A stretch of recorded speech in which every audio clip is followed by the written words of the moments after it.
Negara maju di sini sekelas PLN aja tetap rugi padahal nggak ada saingan. Indonesia juga udah jadi negara maju, maju Gibran, maju Kesa, maju. Aku 2020 sampai 2023 kerja di Malaysia. Emang senyaman itu kerja di sana, gaji bisa 2 sampai 3 kali lipat dari Indonesia. Pertama, harga 7.000 per liter. Jalan tol dengan jarak yang sama harga setengah dari Indo. UMR jaga kafe bisa 5 sampai 6 juta per bulan. Jalan tol bisa untuk motor, gratis untuk motor. Bayar pajak tahunan motor cuma berapa ringgit aja karena asuransinya yang mahal, tapi memang benar di cover sama asuransinya kalau ada apa-apa. Warganya tertib, suara klakson sangat minim dan jarang terdengar. Nggak tahu mau cerita apa lagi.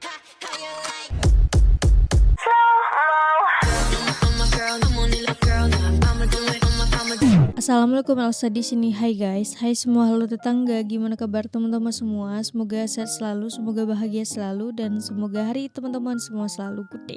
Selamat datang di channel YouTube Elsa Widianti Putri. Oke, ini ada video yang bagus banget untuk kita ketahui sama-sama tentang kemajuan sebuah negara, tentang progres sebuah negara, yaitu Malaysia. Negara Malaysia akan deklarasi diri sebagai negara maju di tahun 2025. Artinya tinggal 3 bulan lagi. Oke, nanti kita lihat beritanya seperti apa guys. Tapi sebelum dimulai video reaksinya, seperti biasa aku mau ngajakin teman-teman semua dulu untuk subscribe channel ini dan aktifkan lonceng notifikasinya supaya tidak ketinggalan update terbaru dari channel ini. Dan bagi teman-teman yang mau request, bisa banget DM di Instagram aku di @elsiwidiantiputri. Yaudah, tanpa berlama-lama, tanpa membuang masa, jumlah kita mulai video reaksinya. Are you ready?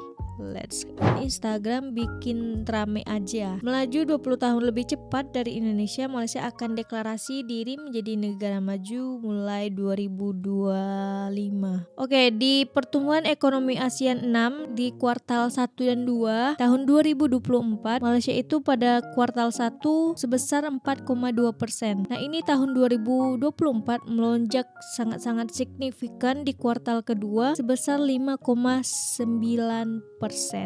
Oke, kita baca dulu ini guys beritanya. Setelah sukses menjadi negara berpendapatan tinggi dan dikelompokkan pada negara berpendapatan menengah ke atas, tahun 2025 Malaysia akan masuk dalam kelompok negara maju. Pendapatan per kapita Malaysia pada tahun 2022 adalah sebesar 12,471,769 US dollar. Angka ini merupakan rekor tertinggi pendapatan per kapita Malaysia sejak 1957.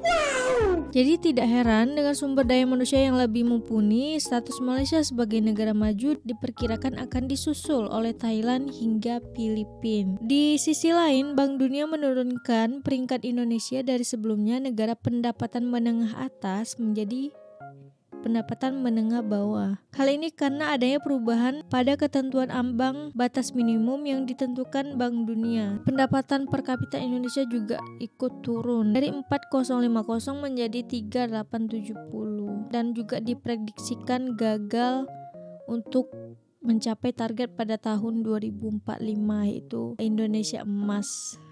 Oke, ini kita coba baca komentarnya. Nggak ada alasan untuk tidak mencintai Malaysia. Salut sama warga-warganya, sama pemimpinnya. 3 tahun kerja di sana, banyak hal positif yang bisa diambil, yang dimana belum pernah dirasakan di negara sendiri. Negara maju di sini sekelas PLN aja tetap rugi padahal nggak ada saingan.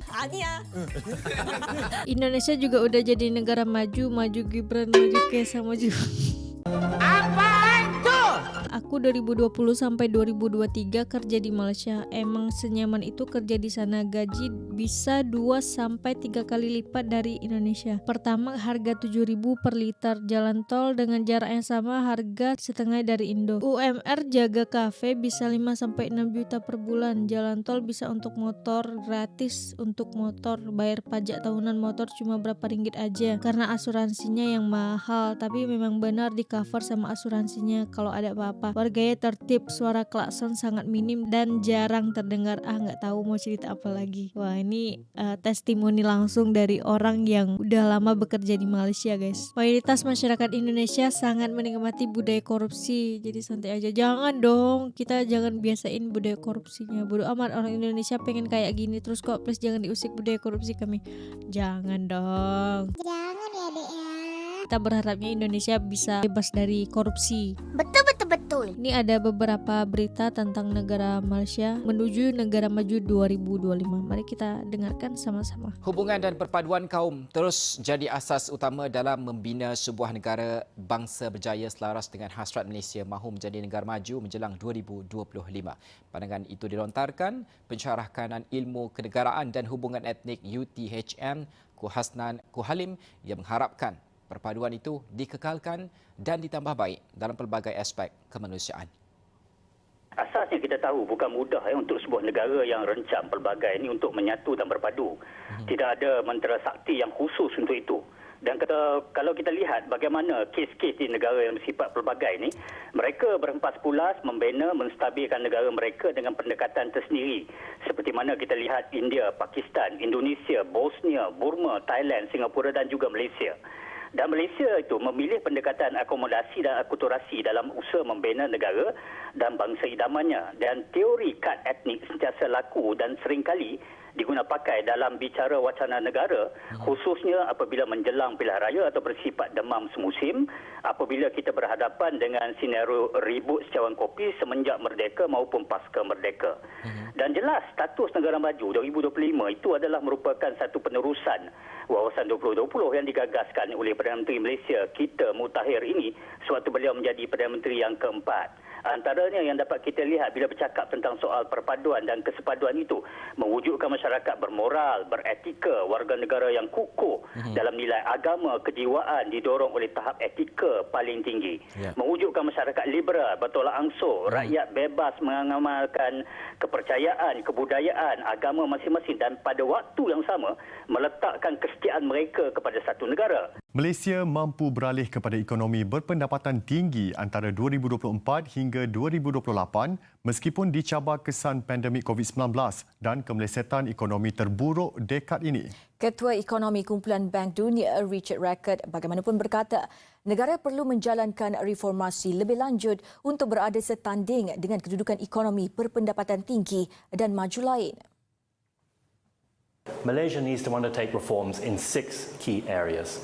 It has to find ways to boost economic growth, improve competitiveness, create higher quality jobs, strengthen institutions and ensure greater inclusion, and strengthen its capacity to finance that transition to high-income and developed nation status. It moves towards high-income status, but also the nation. Laporan terbaru Kumpulan Bank Dunia itu menyebut pendapatan negara kasar per kapita Malaysia adalah $11,200 Amerika. Ia kurang hanya $1,335 Amerika daripada tahap ambang semasa yang menentukan peralihan kepada ekonomi berpendapatan tinggi. Beberapa tahun belakangan ini juga banyak banget investor-investor asing yang mempercayai Malaysia untuk mereka membuka sebuah kilang mereka di Malaysia gitu. Ya begitu percaya sama Malaysia untuk bisa membuat grow up investor asing itu di negara Malaysia gitu guys. Mulai dari Chip, Microsoft, AWS, banyak banget investor asing masuk ke Malaysia. Kemarin aku juga sempat reaction video-video investor asing yang masuk ke Malaysia, di mana investnya juga nggak sedikit, bermiliar-miliar gitu guys, triliun. Nah apapun itu kita doakan yang terbaik juga. Semoga Indonesia bisa menyusul dan negara-negara Asia Tenggara lainnya juga bisa menyusul menjadi negara maju di tahun-tahun yang udah ditargetkan. Congratulations untuk negara Malaysia yang akan mendeklarasikan diri tahun 2025 akan menjadi negara maju. Semoga banyak perubahan-perubahan yang bisa membuat Malaysia lebih baik ke depannya. Untuk video kali ini cukup sekian. Bagi teman-teman yang suka sama video ini, jangan lupa untuk like, komen, dan subscribe. Dan kita ketemu di next video. Bye-bye. Assalamualaikum.